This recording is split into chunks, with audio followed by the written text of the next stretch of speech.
Monsieur le directeur, messieurs les présidents, mesdames, messieurs,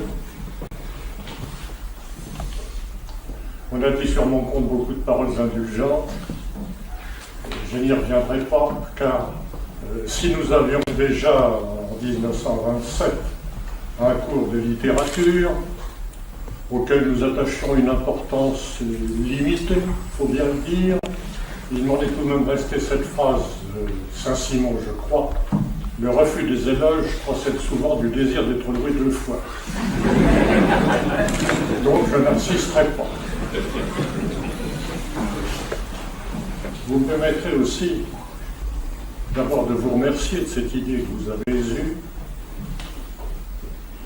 Et je peux ajouter en toute sincérité que si l'on m'avait consulté en disant qu'il faut nommer quelqu'un dans un amphi, j'aurais été capable de vous fournir beaucoup de noms qui auraient figuré certainement au moins à aussi bon titre que le mien.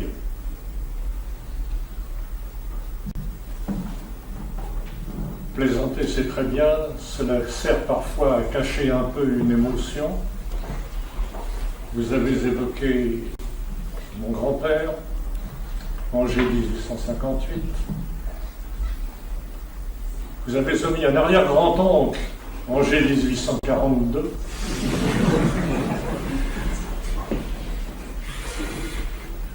Mon père, Angers 1891, major de promotion.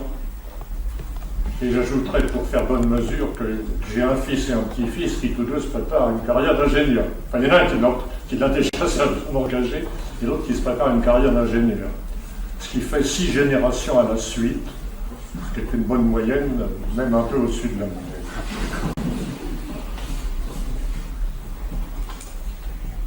J'ai sauté que l'indication de la désignation promotion Paris 27 figure auprès de mon nom. Car si j'évoque ma famille, la promotion Paris 27 a été une bonne partie de ma famille.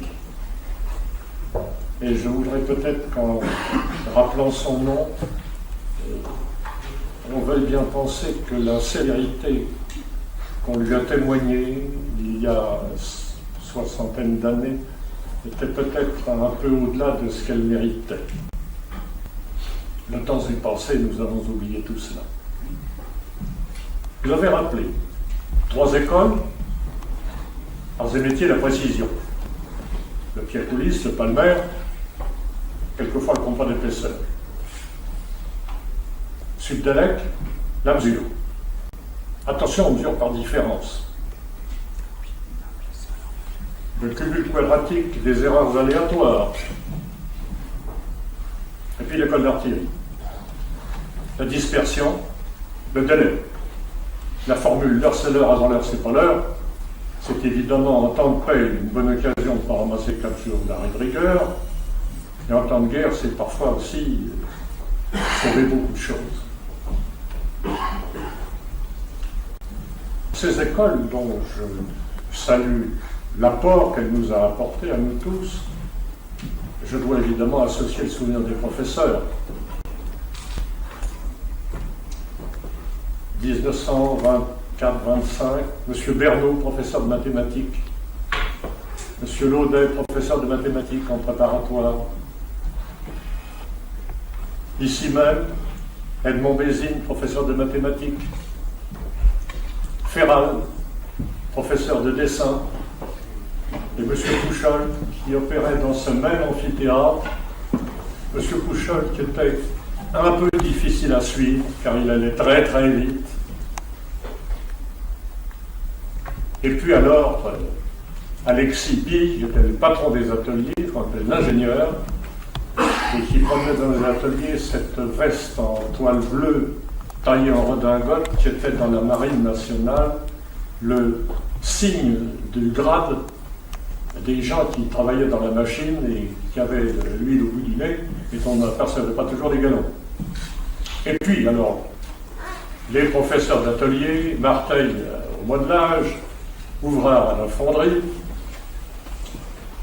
aux machines Arnaud autour, Vittard à l'ajustage, Laburte aux machines-outils, Guimblet à la réparation des machines électriques. Marc, qui avait la charge de machines qui l'intimidaient un peu. Il y avait une rectifieuse qui faisait des étincelles, et puis une machine Bildram à tailler des pignons coniques, qui aurait trouvé certainement déjà à l'époque une place de choix dans un musée de paléontologie. Et puis, au bout de l'atelier, le dernier, c'était Muller, le forgeron. Puis je n'oublierai pas non plus les surveillants. Padovani, qui avait pour nous parfois un peu d'indulgence, Padovani qui soignait à la nicotine ce que l'hypérite avait laissé de poumons à sa disposition. Et puis Barra. Et oui, Pado était un hypérité, il avait ici un poste réservé. Et puis Barra. Alors j'ai cité beaucoup de professeurs. J'en ai passé d'autres un peu en pointillé, on ne peut pas les citer tous. Qu'avaient-ils donc ceux-là? Les Bernot, les Laudel, les Bézine, les Ferral, Pouchol. Je crois bien y réfléchir, et longtemps après, ils avaient comme caractéristique principale de nous avoir montré la relation qu'il y avait entre différentes techniques et différentes sciences. Rattacher les propriétés d'une fonction algébrique aux caractéristiques d'une courbe représentative, nous montrer comment certaines fonctions harmoniques se développaient en cours de lissajou, etc., etc.